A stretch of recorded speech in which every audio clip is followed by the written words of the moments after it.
Saudara, imbas kecelakaan kereta di Cicalengka, Kabupaten Bandung, Jawa Barat, penumpang kereta komuter Bandung Raya gagal berangkat dari stasiun Bandung.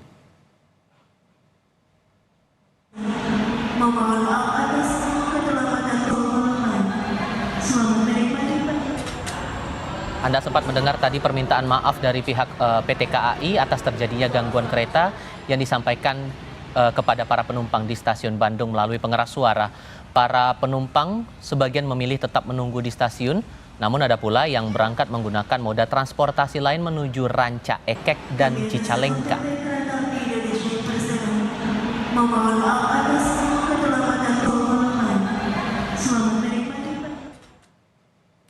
Total 9 perjalanan dibatalkan dampak dari kecelakaan kereta Turangga dan kereta komuter Bandung Raya. Di antaranya kereta api Lodaya lintas Bandung menuju Kroya, kereta api Argo Wilis lintas Bandung Kroya, kereta api Baturaden Express lintas Bandung Kroya, dan kereta Baturaden Express lintas Kroya Purwokerto. Kemudian ada pula kereta Serayu lintas Purwokerto Kroya.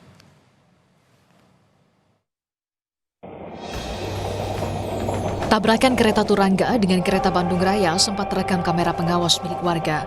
Terlihat kereta Turangga dari arah timur berhenti tiba-tiba dan bertabrakan dengan kereta Bandung Raya. Sejumlah penumpang keluar menyelamatkan diri dari gerbong kereta. Warga sekitar yang menyaksikan kejadian tersebut menyebut tabrakan itu menyebabkan bunyi ledakan seperti ban kendaraan pecah. Di 3 menit.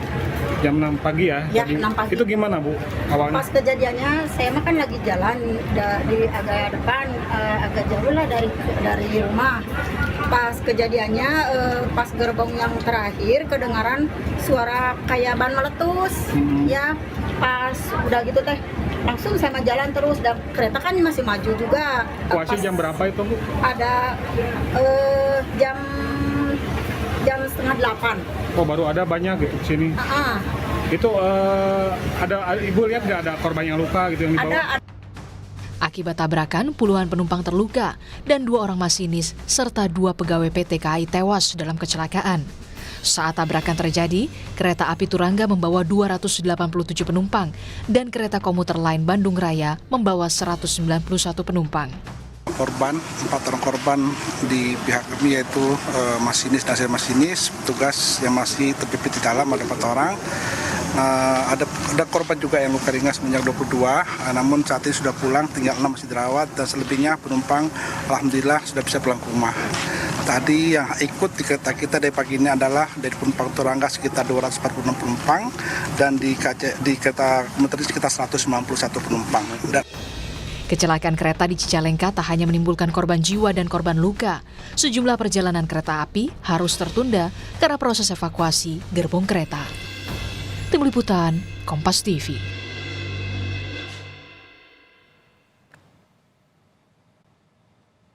PT Kereta Api Indonesia bersama Komite Nasional Keselamatan Transportasi akan menginvestigasi penyebab kecelakaan kereta di Cicalengka, Kabupaten Bandung, Jawa Barat antara 2 kereta yang bertabrakan, yakni kereta jarak jauh Turangga dan kereta lokal Bandung Raya. Diketahui 2 kereta berada di satu jalur yang sama dengan posisi saling berhadapan. Kami diskusikan bersama dengan para narasumber. Bergabung via sambungan dalam jaringan Aditya Dwi Laksana dari Masyarakat Transportasi Indonesia dan salah satu penumpang kereta yang selamat dalam insiden itu, Heri Aliudin. Selamat sore. Semuanya apa kabar? Selamat sore. Sore. Ya, terima kasih semuanya sudah mau bergabung bersama kami, terutama untuk Kang Heri juga yang sudah berkenan untuk mau bercerita lebih banyak kepada kami. Saya mau memastikan dulu untuk kondisi secara fisik dan psikologis Anda selepas kecelakaan, gimana kondisinya Kang Heri?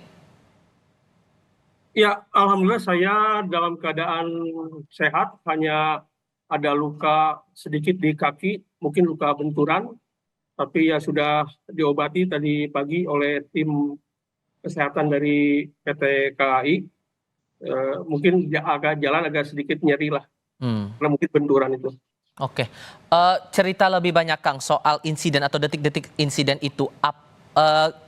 Boleh cerita lebih banyak kronologinya waktu itu Anda di gerbong mana, terus sebelum kejadian itu apa yang Anda perhatikan di kereta itu? Oke, jadi setelah saya sholat subuh jam 5 kurang itu, Ya, saya tidak tidur lagi. Ya, saya lihat memang banyak sekeliling saya itu masih pada tidur.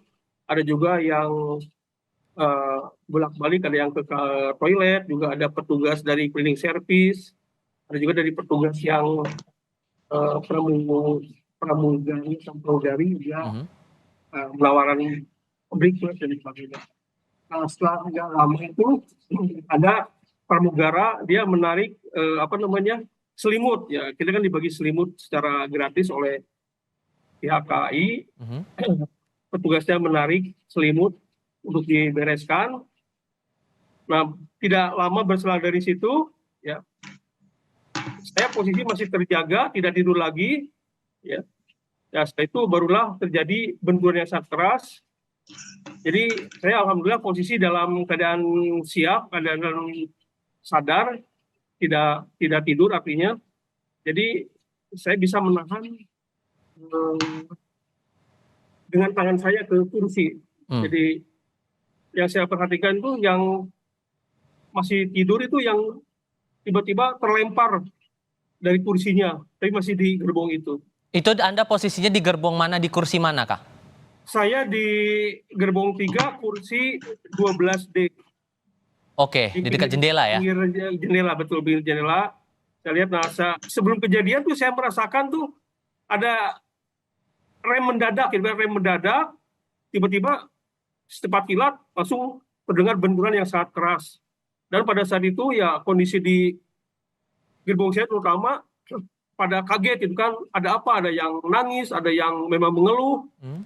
Kemudian setelah itu ya saya pastikan diri saya tidak ada luka. Kemudian saya lihat penumpang lain juga ada yang banyak yang terlempar, ada yang tengkurap segala macam. Kemudian saya memberanikan diri membuka pintu, ya, pintu gerbong 3. Kemudian saya lihat ternyata ya lokomotif yang lokal itu sudah bertabrak, sudah ada di atas lokomotif kita. Gitu. Oke, Jadi ini itu saja yang Anda rasakan, hal yang dirasa ganjil, atau ada sesuatu yang dirasa tidak sesuai sebelum sampai ke insiden kecelakaan di Cicalengka itu, Kang? Ya, saya merasa sih biasa-biasa aja, Pak. Biasa-biasa aja. Jadi artinya saya kan sering memakai transportasi KAI ini ya, kalau ada tugas itu ke Jawa Tengah, Jawa Timur, ya biasanya normal aja, Pak. Normal aja sih. Oke. Saya ke Mas Adit kalau begitu. Dengan mencermati bahwa kondisinya dua kereta berada di satu jalur yang sama, posisi saling berhadapan, ditambah dengan mencermati proses evakuasi yang ada sekarang, apa yang Anda perhatikan mewakili MTI soal ini? Ya Mas Tifal, seperti yang memang sudah seharusnya bahwa kalau kondisi kereta apinya adalah jalur tunggal, maka tidak diperkenankan ada lebih dari satu kereta, baik bersamaan arahnya maupun berlawanan arah, itu ada pada satu petak jalur kereta api yang sama.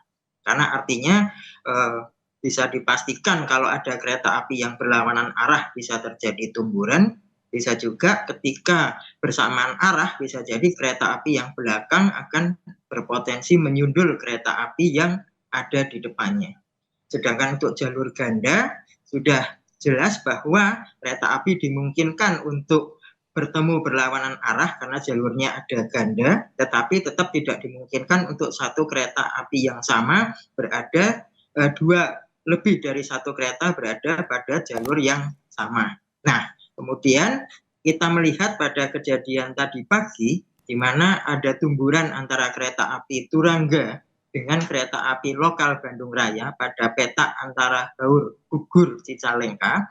Kereta api Turangga berarti sudah melintasi stasiun Cicalengka menuju ke stasiun Haur-Bugur dari arah timur. Kereta api lokal Bandung Raya sudah melintasi stasiun Haur-Bugur menuju stasiun Cicalengka, dan bertemulah mereka di lintasan yang seharusnya adalah hanya menjadi jatah atau menjadi hak dari salah satu kereta. Nah, kalau udah begitu, kalaupun kemudian kita harus menunggu proses investigasi dari pihak KAI, mencermati efeknya sedemikian, lalu kemudian ada 2 kereta masih melintas di jalur yang sama, apa yang salah kalau begitu? Pertama, berarti ada suatu prosedur operasional kereta api yang tidak dipatuhi, karena baik dari kereta api Turangga maupun dengan kereta api lokal Bandung Raya, salah satu seharusnya menunggu, atau bahasa awamnya adalah mengalah di stasiun terdekat untuk menunggu kereta api lawannya masuk dulu dan bersilang di salah satu stasiun. Berarti di sini satu, ada kemungkinan prosedur pemberangkatan atau perjalanan kereta api atau operasional kereta api yang tidak dipatuhi, entah itu dari sisi pihak kereta apinya ataupun dari sisi pengatur perjalanan kereta api di stasiun. Yang kedua, potensinya adalah mungkin akan ada prasarana persinyalan yang mungkin memang mengalami malfungsi sehingga mungkin tidak bisa beroperasi dengan semestinya. Jadi kalau kita kerucutkan, bisa jadi akan ada kemungkinan 2 faktor penyebab, 1 dari sisi sumber daya manusia, 2 dari sisi prasarana. Tapi tentu saja tetap harus menunggu dipastikan dari KNKT, Mas Tifal. Oke, SOP atau teknis nanti kita akan coba elaborasi lebih lanjut. Tapi juga yang saya perlu cermati juga di sini, Kang Heri, saat insiden waktu itu, singkat cerita kecelakaan terjadi, proses penyelamatan yang dilakukan oleh otoritas KAI kepada para penumpang waktu itu gimana, Kang? Ya, jadi memang pada saat kejadian itu kita rasakan cukup lama karena mungkin memang terkendala akses ke TKP. Saya lihat tuh masih internal dari kru kereta api saja yang mondar-mandir sambil dia mungkin minta bantuan. Kemudian karena mungkin akses ke TKP memang susah karena jalannya kecil, kemudian juga ada alat berat, ada beko yang memang menghalangi lalu lintas untuk menuju akses ke TKP, Pak. Sehingga ya agak lama, kemudian setelah itu ya baru datang ambulans, beberapa ambulans untuk mencoba mengevakuasi korban-korban yang memang mungkin cedera, baik itu yang ringan ataupun yang cukup berat. Oke. Mencermati hal ini lagi, Mas Adit, terakhir untuk Anda, ditambah dengan ada kemungkinan pelanggaran SOP, kemudian ada dugaan kesalahan teknis, gampang atau sulit untuk bisa mengetahui penyebab dari kecelakaan ini, menurut Anda? Mas Adit? Ya, Mas, siap. Ya, jadi menurut Anda gimana?